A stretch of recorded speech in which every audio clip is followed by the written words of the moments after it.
On leaving Lough O'Flynn, the River Suck heads east towards Castlerea, passing through the Clonalis House estate, the ancestral home of the O'Conor family.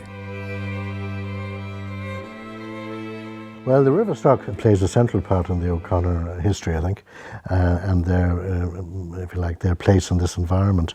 The O'Conors were the last High Kings of Ireland, and they were the traditional kings of Connaught until the 14th century. And the River Suck runs right through the area that the O'Conors ruled. The current Clonalis House, built in 1878, is rather whimsically referred to as the new house. And it replaced an earlier house which was built about 1740. The new house was a Victorian Italianate house. It's a 45-room mansion, and I suppose in the old days would have had a staff of about 10 people living in it. Very much our family home at the moment. We've been here for the last 33 years. Well, the archive room is probably one of the most important rooms in this house because it contains a selection of the documents at Clonalis. So, for example, we have in the archive room the last recorded verdict under the Brehon laws, which dates from the 16th century.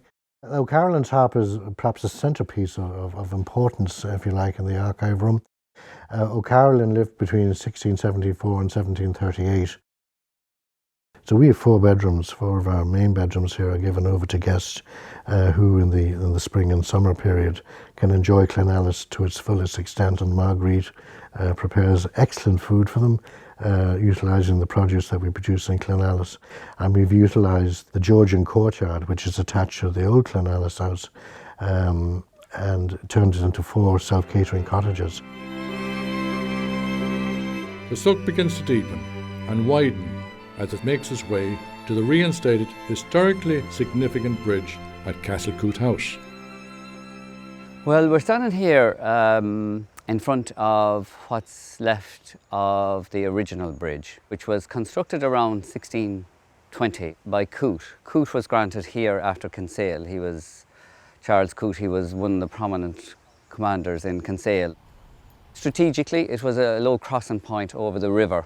He kept all his soldiers here, so it was a major military garrison for the British. But that road across there is known as Bridgetown, and this is where they would have crossed into the castle, because it was quite a big castle. It covered the statute acres, 3 of the original medieval towers there standing. This was a very important site and setting as regards the shaping of Irish history during the 17th century. So the bridge was the last piece of the restoration of this task of restoring this house, which began in 1996. The construction of the bridge and the reinstatement of the bridge is the final piece in the jigsaw, and I'm delighted that this is now coming to fruition. People are now beginning to translate back to these old houses, where there is a history. And the Percy French Festival is an outcome of this plan that I would have for it. So the big challenge was, how do we sustain a festival in Percy French's name? And the unique approach would be to take his insights on his experience of the times in the 19th century and bring them to questions we have today.